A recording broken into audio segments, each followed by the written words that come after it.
Mr. Chairman, this straightforward amendment would simply make this legislation, the act's effectiveness, contingent on the Fed finally meeting its inflation target of 2%.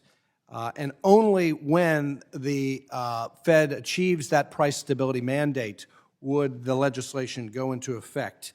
The reasoning is pretty straightforward. Inflation levels are at an all-time high. The CPI number released earlier this month was 8.6%, the highest level in more than 40 years. Prices are accelerating at a rate we have not seen since the 1980s. Fuel oil is up 106%, the highest ever. We just talked about Mr. Heisinger's amendment where we discussed the cost of gasoline up almost 50% year over year, over $5 a gallon for regular unleaded gasoline. Diesel even higher. Groceries up 11.9% year over year, the biggest increase since 1979. Americans are paying over $5,200 more this year for the same goods and services. And look, these historic numbers are hindering the abilities of our constituents across the country to just simply drive to work or buy food for their families.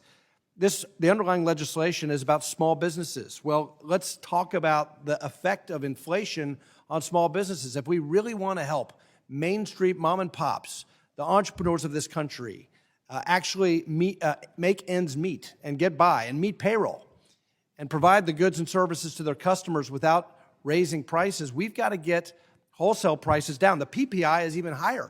So if you think about it, these small businesses are getting hit worse than households because the PPI, the producer price index, wholesale prices are even higher.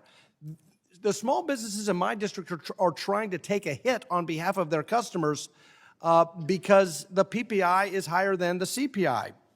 I'll give you a few examples. The Suffaletta family from Georgetown, Kentucky, who have been in the retail home furnishing business for 3 generations, a business that's been operating since the 1940s, informed me that the cost of goods from their manufacturers increased 30 to 40%, and their cost of labor and overhead have gone up 25%. Or a painter in my district from Nicholasville, Kentucky, Gerald Holland, who tells me that a can of paint is $20 more today at wholesale than it was the day Joe Biden took office. Or Charlie Masters, who just last Friday, a farmer in Fleming County, Kentucky, he said, "Congressman, I don't know how the Department of Labor, these bureaucrats in Washington, come up and concoct these numbers of 8.6%. And I know that's a historic 40-year high in the minds of the people in Washington, D.C., but here in Fleming County, Kentucky, let me tell you, it sure doesn't feel like 8.6%. What it feels like is more than twice 8.6%. And he explained how he can't afford the diesel fuel that goes into his tractor just to operate his business, or the fuel that needs to go into his mowers. So look, if you really want to help the small businesses of this country, we need to reverse course, stop the spending spree, start producing domestic energy, deal with the supply-demand mismatch that has been created by bad fiscal policies. And I just have to add a final point about the underlying legislation. The underlying legislation would actually exacerbate inflation for small businesses. The bill will drive up the cost of credit and limit the availability of financing for small businesses. At a time of record inflation on Main Street, these businesses need credit. They need financing.